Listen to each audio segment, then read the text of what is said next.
AI랑 우리가 대화하면서 우리 일상생활이 달라지게 하고 이거를 대체할 수 있는 검색 기업이 어디가 될 것이냐. 여기에 주가는 분명히 오를 거고요. 그 다음에 또 하나 보셔야 될 것은 에너지 기업들입니다. 막대하게 폭발적으로 수요가 증가하면서 재생에너지 부분에서도 상장 기업들이 득을 볼 거라고 보고 있고 칩 시장도 앞으로 계속해서 커질 겁니다. 왜냐하면 모든 자동차에도 하이엔드 칩이 깔려야 되고요. 모든 로봇에도 하이엔드 칩이 깔려야 되고 모든 집안에 있는 가전제품에도 하이엔드 칩이 깔리면서 폭발적 증가가 예견되고 있습니다. 여기에서 NPU 스타트업들도 상장한다면 보셔야 될 것 같고요. 그 다음에 로봇 시장에서 어떤 회사가 의미 있게 될 것인가. 가장 가능성이 높은 것은 테슬라라 보고 있고요. 그 외의 기업들이 많이 있죠. 예를 들자면 오픈 AI 대표인 샘 알트만이 이런 말을 한 적이 있습니다. 현재 AI 수준은 흑백 TV와 같다. TV 역사 흑백 TV 1950년대부터 발전하기 시작해서 지금까지 막 TV는 계속해서 발전하고 있지 않습니까? 이제 완전한 저는 초입에 있다고 보고 있어요. 그 단계라는 건 뭐냐면 지금은 모델을 누가 잘 만드느냐. 그래서 클로드냐, 제미나이냐, 오픈 AI 챗GPT냐 또는 중국의 기업들, 뭐 이러한 프랑스의 기업들 이렇게 모델 경쟁에서 그 다음에 지금 또 하나 이제 AI 비즈니스가 들어가고 있는 것은 이 데이터 센터. 이 흔히 말하는 공장을 짓기 위해서 먼저 해야 되는 것은 여러분 도로를 깔아야 되는 거고 전기를 깔아야 되는 이런 유틸리티를 깔아야 되잖아요. 지금 그 단계인 거거든요. 경부고속도로 지금 놓고 있는 거예요. 경부고속도로 놓고 있고 송전탑들 곳곳에 설치하면서 한 곳에 생산된 전기를 공장지대로 지금 보내고 있는 거죠. 근데 아직은 공장이 가동되고 있지 않다라고 볼 수가 있는 거죠. 그렇기 때문에 여기에 지금 엔비디아 같은 경우는 바로 이러한 도로 기자재를 대고 있는 거고 전기망을 대고 있는 거라고 볼 수가 있습니다. 과거로 치면은. 이렇게 되면서 엔비디아는 돈을 벌고 있는 거고 지금 열심히 미국의 빅테크들은 도로와 전기망을 구축하고 있다. 라고 보시면 되는 거고 여기에서 본격적인 돈을 누가 벌 것이냐. 여기에는 다양한 기업들이 있습니다. 첫 번째는 애플을 여러분들이 관심 갖게 보셔야 된다는 거고 개인적으로는 애플의 주가는 계속해서 올라갈 수밖에 없다고 보고 있어요. 이번에 애플이 발표했던 건 여러분 애플 인텔리전스라는 건데 그날 발표는 사실 밍밍했어요. 밍밍했던 이유가 계속해서 프라이버시 강조하고 왜냐하면 이제 온디바이스 AI를 가니까 사람들이 걱정하니까 여러분들의 정보는 저장되지 않는다는 걸 메시지인데 그날 발표할 때 애플이 되게 중요한 정말 혁신적인 발표를 합니다. 사례를 뭘 드느냐면 시리에게 물어보죠. 시리야, 엄마가 오늘 저녁에 공항에 도착하는데 내가 여기서 몇 시에 출발해야 늦지 않게 엄마를 마중 갈 수 있는지 알려줘. 이런 질문 지금 시리한테 얘기를 하면 시리가 죄송합니다라고 얘기를 합니다. 모르거든요. 시리는 멍청하고. 뭐 좀 물어보면 항상 죄송하다잖아요. 날씨하고 시간하고 음악 틀어주는 거 외에 난 시리가 뭘 할 수 있는지 정말 잘 모르겠어요. 근데 여러분 시리가 이 답변을 합니다. 이 답변을 한다는 건 뭐냐면 시리가 여러 가지 앱을 켜본다라는 거예요. 여러 가지 앱을 켜보는데 뭘 켜보냐면 우선 저의 일정 칼렌더 앱을 켜보겠죠. 그리고 엄마가 몇 시에 도착하는지를 확인할 겁니다. 그 다음에 필요하면 공항 웹사이트에 접속을 합니다. 그래서 그 비행기가 딜레이 되는지 아닌지를 확인합니다. 그 다음에 티맵이나 네이버 내비를 켜서 여기서부터 공항까지 교통체증을 고려해서 얼마가 걸리는지를 계산합니다. 그래서 당신은 여기에 몇 시에 출발하면 늦지 않고 공항에 갈 수 있을 겁니다 라고 답변을 하게 되는 거죠. 스마트폰 안에 있는 아이폰 안에 있는 다양한 앱들을 해서 정보를 가져올 수 있는 능력을 시리가 이번에 구축을 했어요. 여기에도 여러분 대단히 유명한 인공지능이 들어갔어요. 페렛 UI라고 해서 한국어로는 쪽제비 UI라고 해서 애플이 2023년 말에 공개한 LLM 거대 언어 모델입니다. 이 모델은 뭐냐면 저희의 스마트폰의 앱에서 정보를 읽어낼 수 있어요. 스마트폰하고 API로 연결되지 않더라도 연결되면 더 좋은 거고 왜냐하면 연결을 안 시킬 수가 있거든요. 그 각각의 기업들. 근데 저는 곧 기업들이 경쟁적으로 연결시킬 거라고 봐요. 시리에다가. 그런데 이제 연결되면은 어떻게 되겠습니까? 사람들이 쿠팡 앱을 키지 않고서도 여러분들이 시리야 쿠팡에서 내일 아침에 우유 2개 배달시켜줘 라고 하면 이제 지불까지 완료될 수 있는 시대로 갈 거예요. 그렇게 될 경우는 여러분 쿠팡 앱을 잘 안 키게 되실 거예요. 그건 뭐냐면 쿠팡 앱이 시리에게 종속됩니다. 그렇기 때문에 싫어할 거예요. 그런데 그거는 할 수 있어요. 배달 앱이 켜있거나 쿠팡 이츠 앱이 켜있을 경우에 시리에게 물어볼 수는 있어요. 그거는 지금 이제 애플 인텔리전스 이번에 나올 아이폰 16부터 가능해집니다. 내가 시켰던 음식이 몇 분 뒤에 도착하는지 알려줘. 그럼 그 정보를 읽어와서 그들이 공식적으로 연결하지 않아도 시리가 이제 답변해 줍니다. 10분 뒤에 도착합니다. 그러면 시리를 중심으로 해서 앱들이 재편되게 돼 있죠. 물론 이제 애플은 조심해요. 이렇게 되면 요즘 유럽연합이나 미국에서 자꾸 반독점으로 고발을 하고 벌금을 내려야 될 수가 있기 때문에 되게 조심해야 합니다. 그러면 스마트폰이 완전히 삼성이 지금 보여주고 있는 AI폰도 삼성의 매출, 갤럭시폰의 매출의 증가에 기여를 하고 있는데 진정한 의미에서의 AI폰이라고 볼 수는 없습니다. 왜냐하면 이렇게 운영체제하고 결합된 건 아니거든요. 근데 애플이 이렇게 나간다면 구글 또한 안드로이드 운영체계를 바꿔서 이러한 운영체계 단에서 AI를 결합시키는 가정들, 그래서 훨씬 더 우리가 앱을 편하게 쓸 수 있는 시대로 진입을 하게 될 겁니다. 이것은 안드로이드 폰이나 아이폰도 마찬가지일 거라고 좀 보고 있어요. 왜냐하면 이 기술을 구글도 가지고 있거든요. 여러분 삼성폰의 AI 폰 보면은 서클 투 서치라는 게 있습니다. 우리가 화면에서 동그라미를 딱 치면은 그 부분만 찾아주죠. 이건 뭐냐면 화면을 AI가 읽을 수 있다는 거거든요. 이것은 애플이 가지고 있는 Ferret UI라고 하는 AI와 비슷한 거죠. 이러면서 우선은 우리가 가장 큰 대중시장이라고 할 수 있는 스마트폰 시장에 본격적으로 AI가 들어오기 시작하면서 질서가 재편되기 시작할 겁니다. 여기에서의 경제 효과가 크다라는 말씀을 좀 드리고 싶고요. 두 번째는 여러분들의 커뮤니케이션 부분에서 큰 혁명이 저는 일어날 거라고 보고 있어요. 앞으로의 20개월은 저는 지난 20년만큼의 변화가 일어날 거라고 보고 있습니다. 예를 들면 커뮤니케이션이 우리가 인터넷이 등장하게 되면서 시작 페이지를 무엇으로 할 것인가 해서 네이버가 그걸 한국 같은 경우에는 시작 페이지를 장악을 하고 유럽이나 미국에서는 구글이 시작 페이지를 장악하면서 이 빅테크가 어마어마한 속도로 컸지 않습니까? 그리고 모바일 앱에서는 시작 페이지는 없지만 가장 여러분들이 많이 쓰는 카카오톡이라든지 이런 것들이 사실 시작 페이지 역할을 해준 거거든요. 이러면서 카카오톡이 이렇게 성장을 한 거고요. 요즘 뭐 시작 페이지가 유튜브이신 분들도 있는 거고. 자, 이제 AI 커뮤니케이션이 결합되기 시작합니다. 왜냐하면 요번에 애플의 애플 인텔리전스의 시리와 오픈 AI의 챗GPT를 결합을 시켰죠. 또 이것도 이제 반독점에 걸릴 수가 있거든요. 규제. 왜 오픈 AI랑만 해? 선택권을 다양하게 줘야지. 그래서 저는 AI 스토어가 만들어질 것 같아요. 그래서 앱 스토어처럼 AI 스토어가 만들어져서 오픈 AI를 선택할 수도 있고 여기에 제미나이를 선택할 수도 있고 클로드를 선택할 수도 있고 미스트라를 선택할 수도 있고 여러 가지 AI 서비스 중에 하나를 선택을 하게 되겠죠. 그런데 5월 28일자 뉴욕타임즈는 오픈 AI가 검색 서비스를 준비하고 있다고 얘기를 했어요. 그래서 올 하반기에 챗GPT에서 이제는 검색이 될 수 있습니다.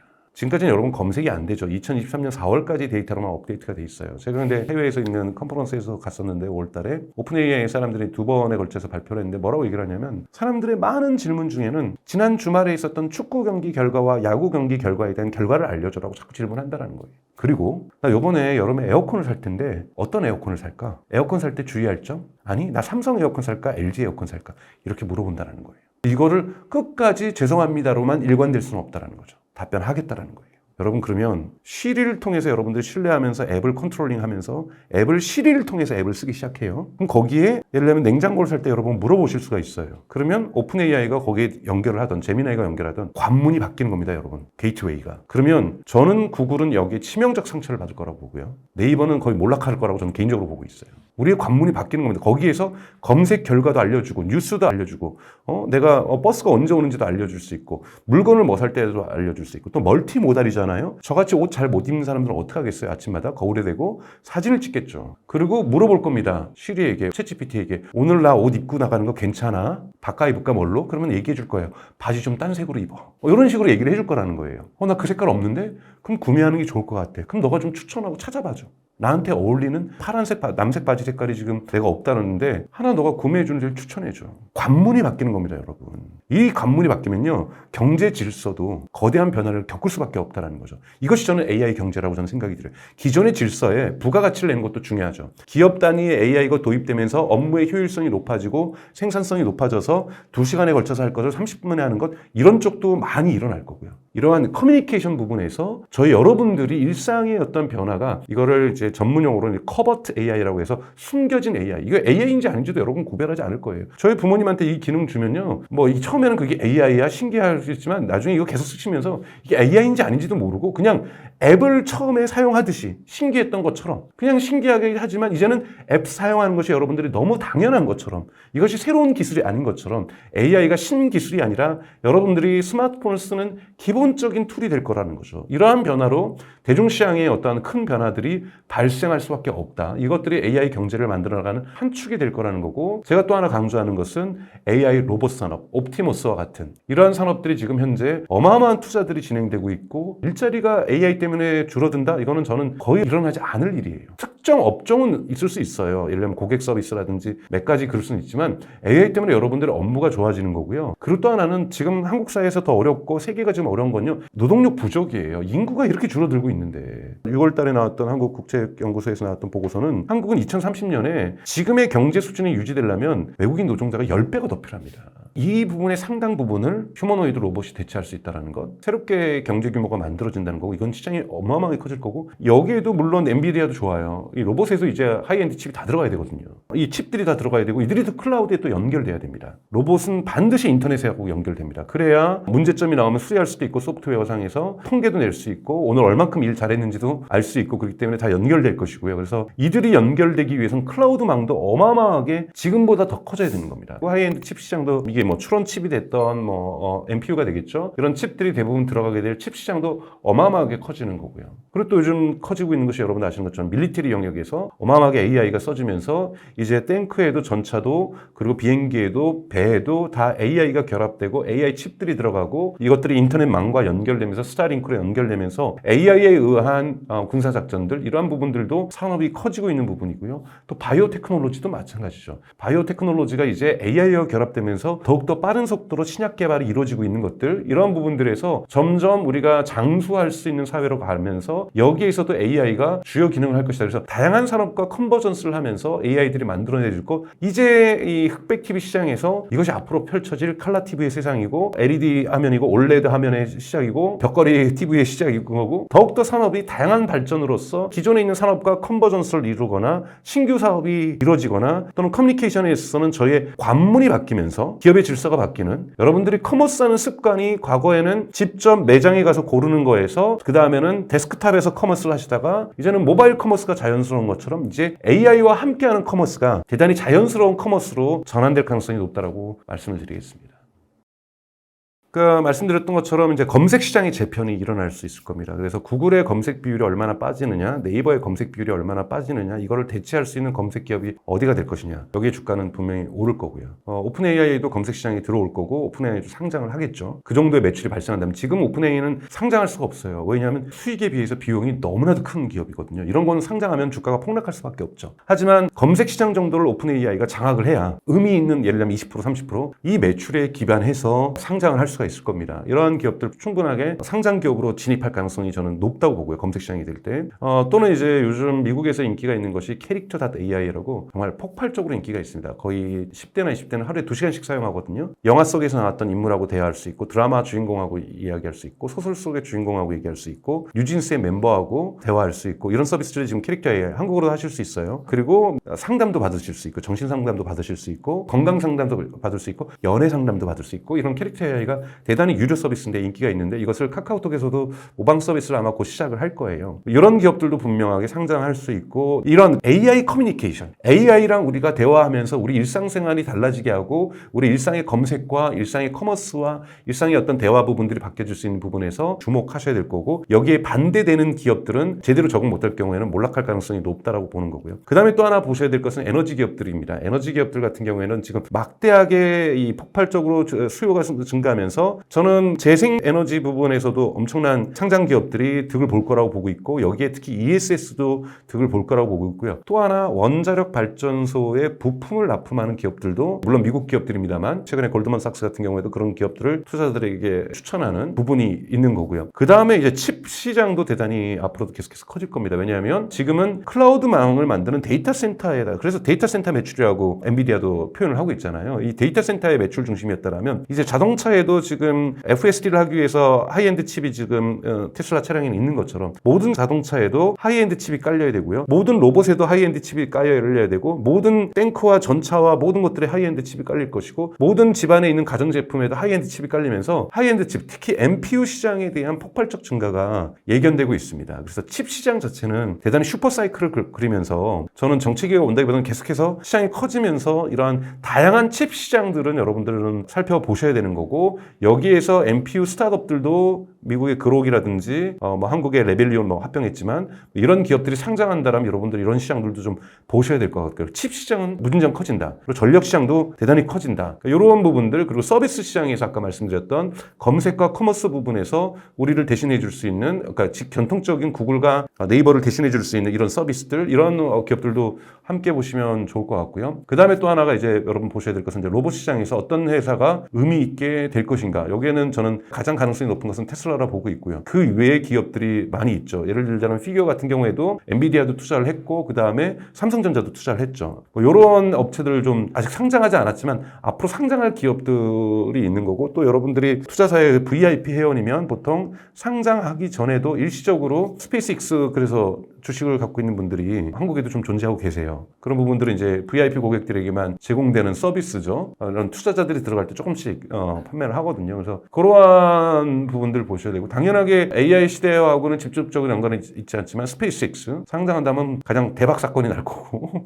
앞으로도 계속해서, 왜냐하면 특히 스타링크 사업들 이런 부분들이 있기 때문에, 스타링크 적에도 이성에서 하는 인터넷 사업이죠. 이런 부분도 대단히 커갈 수 있는 사업이라고 볼 수가 있고요. 그래서 앞으로 성장할 수 있는 사업들은 저는 대단히 많다고 보고 있습니다. 네.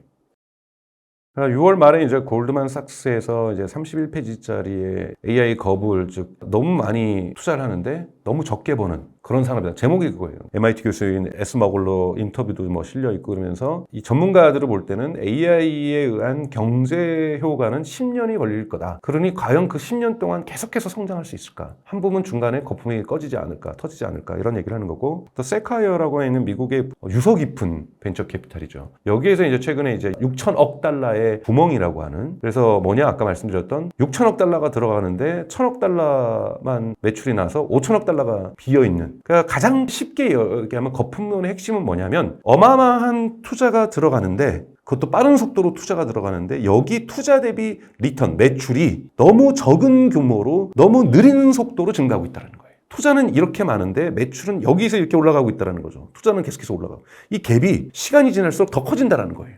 이렇게 갭이 커지면 이걸 못 견디는 기업들이 나타날 수밖에 없는 거고, 거기에 그 기업의 프로핏 마진에 아주 부정적인 영향을 주면은 주주들이 공포감 속에서 거기에 대한 주식을 대량 매도하는 사태가 일어날 수 있으면서 한두 기업들의 주가가 크게 폭락하면 이것이 연쇄 효과를 만들어내면서 버블이 터질 수 있다는 것이 골드만삭스와 세카이어 보고서가 지적하고 있는 바입니다. 근데 제가 여기다 말씀을 드리고 싶은 것은, 첫째는 사실은 기술 발전의 역사에서 이런 거품 없이 발전한 적은 없어요. 투자자들 아셔야 돼요. 거품이 있는 게 나쁜 게 아니에요. 거품은 항상 있어 왔어요. 한국에는 이런 역사적 경험치가 여러분 짧으셔서 그렇습니다. 여러분 1800년도에 기차가 그랬어요. 철도가. 심지어는 미국의 투자은행이 왜 생겼냐면 철도 투자의 규모가 너무 커서 그때 생긴 은행들이 여러분 미국의 인베스트먼트 뱅크라는 개념이 생긴 거예요. 그러면서 철도를 갖다가 서로 놓겠다고 하면서 철도를 만들다가 부도난 기업들도 많았어요. 그만큼 인류의 처음에는 튤립에 대한 열풍이 있었다 하지만 그건 기술 투자가 아니니까요. 정말 첫 번째 기술 투자로 거품이 가장 컸던 것은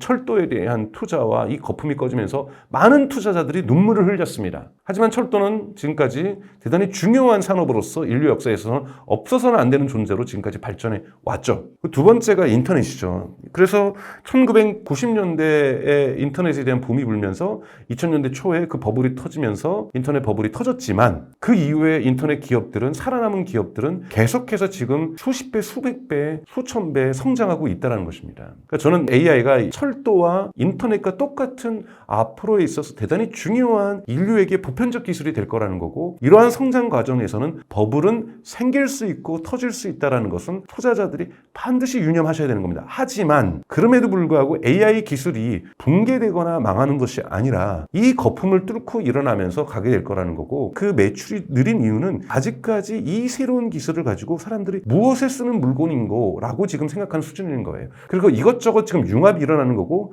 이것저것 지금 실적이 나와야 되는 거죠. 그래서 제가 말씀드렸던 것처럼 테슬라도 AI 기업으로 전환했지만 AI의 재무제표상의 매출은 의미 있는 기록을 하고 있지 못하다. 그러나 만약에 FSD가 폭발적으로 성장하기 시작한다라면, 옵티머스가 성장하기 시작한다라면 재무제표에서 아주 의미 있는 제이커브를 그리면서 수직 상승하는 매출을 만들어낼 것이고, 이렇게 되면 이런 거품들을 뚫고 지나가는 기업들이 생길 거라는 거죠. 그래서 여러분 보셔야 될 것은 이 거품을 뚫고 나갈 수 있는 기업은 어디가 될 것인가. 거품은 반드시 생깁니다. 왜냐하면 너무나도 많은 돈이 들어가고 있는 거고, 여기에서 본전을 못 뽑는 기업이 분명히 존재할 거고, 제가 아까 말씀드렸던 것처럼 내년 초에는 빅테크 기업의 수익성 악화가 발생할 수밖에 없습니다. 그 이유는 H백에서 B백을 갖다가 살 경우에는 B백을, 즉 블랙웨일 백을 빅테크들이 안 살 수가 없습니다. 퍼포먼스가 2.5배가 좋기 때문에 안 살 수가 없으면 대량 구매를 할 거예요. 그 순간 기존에 사놨던 H백에 대한 엄청난 규모의 감가상각을 해야 된다는 거예요. 감가상각을 할 경우에는 이거는 비용의 증대입니다. 비용의 증대는 기업의 수익률의 악화로, 그래서 빅테크 기업의 2025년도 1분기, 2분기 정도에는 수익성 악화가 예고되어 있다는 거예요. 그러면 일정 정도의 주가가 내려가는 것을 감내할 수밖에 없습니다. 2025년 상반기에는 빅테크 기업들의 주가가 내려갈 가능성이 매우 높습니다. 근데 그것이 버블이 터지는 걸로 갈지 그냥 내려가는 걸로 주식시장이 견뎌낼지는 알 수 없어요. 그 당시에 거시경제 상황도 저희가 예측할 수 없고 전체 시장 상황을 예측할 수 없기 때문에 예측하는 것은 불가능합니다만 내려갈 수 있는 포인트는 분명히 존재한다는 거죠. 근데 이것이 연쇄 효과를 주면서 테슬라는 예를 들면 아무런 영향이 없었는데 테슬라도 안 좋아지고 다른 데도 안 좋아질 수 있는 가능성들은 항상 투자에는 리스크가 존재하고 있는 거죠. 그리고 이것이 엔비디아에까지 불똥이 튈 수도 있는 거고요. 그래서 이런 어떤 리스크가 처음에 발생하는 시점은 블랙웰이 대규모로 공급되기 시작하면서 H백을 대규모로 구매했던 빅테크 기업들의 감가상각이 폭발적으로 증가하는 시점, 이 부분들은 여러분들 반드시 주의 깊게 보셔야 되는 시장의 모멘트라고 볼 수가 있습니다.